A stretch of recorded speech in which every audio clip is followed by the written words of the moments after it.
Je vous présente une vidéo explicative sur la fibromyalgie.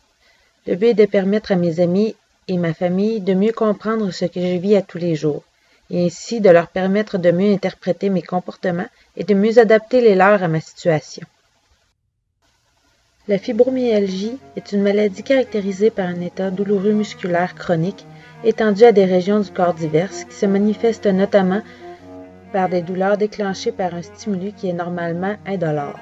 Par exemple, le simple geste d'effleurer doucement la peau peut alors devenir douloureux. La fatigue est aussi persistante et peut devenir invalidante.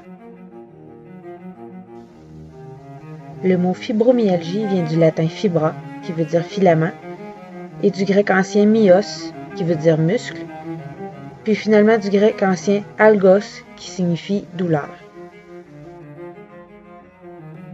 La maladie a été reconnue par l'American Medical Association comme une maladie incapacitante en 1987.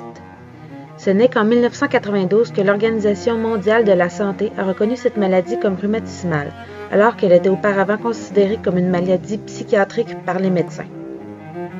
Il n'existe pas encore de test courant, spécifique et fiable à 100% pour la validation de la fibromyalgie.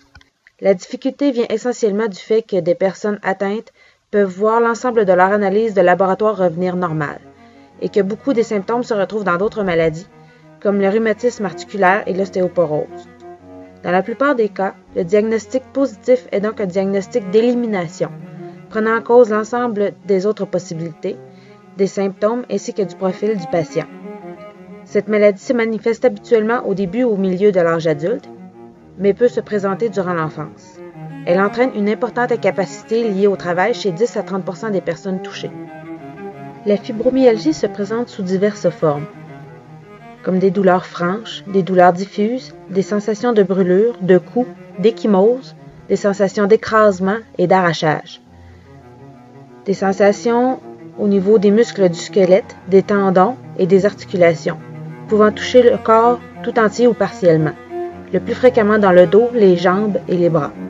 Ces symptômes varient tout au long de la journée, de la semaine, du mois et de l'année. En plus de la douleur, le patient fibromyalgique a tout ou en partie des symptômes suivants: la fatigue physique, la fatigue psychique, l'irritabilité générale au toucher, aux sollicitations, au bruit, à la lumière, à la présence d'autrui, à des odeurs inhabituelles, à l'odeur de nourriture, et présente de l'impatience. Besoin de consommer des glucides comme des gâteaux, du pain, des pommes de terre, des frites. Troubles assez sévères de la mémoire à court et à long terme. Troubles du système digestif. Dessèchement et brûlure des yeux. Insomnie. Chaleur au niveau de la paume des mains et la plante des pieds.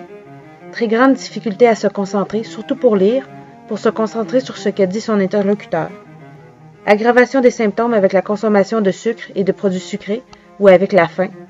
Tremblement, sensation de faiblesse. Sensation d'avoir le corps rouillé, rigide, courbattu. Les douleurs musculo-articulaires sont exacerbées par l'excès d'activité physique et le manque de repos. Celui-ci doit être d'au moins 12 à 15 heures pour un fibromyalgique. Tous les malades présentent une carence importante en vitamine D. Ces troubles sont souvent associés à des problèmes gastro-intestinaux comme l'allergie au gluten ou le syndrome du côlon irritable, ainsi qu'à des maux de tête. La douleur peut suivre des cycles correspondant au changement de pression atmosphérique, au changement d'humidité et au changement de température. Les causes de la fibromyalgie sont encore mal connues. Ce qu'on sait, c'est qu'il y a certains neurotransmetteurs qui sont en excès et d'autres qui sont déficients. On sait aussi que chez les fibromyalgiques, la phase profonde de sommeil est inexistante.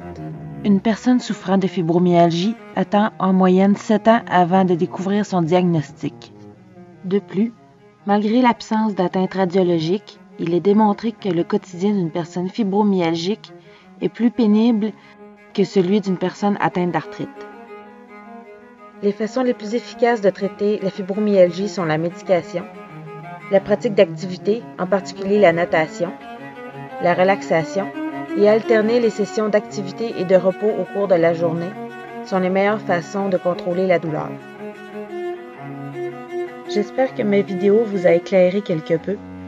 Merci d'avoir pris le temps de m'écouter.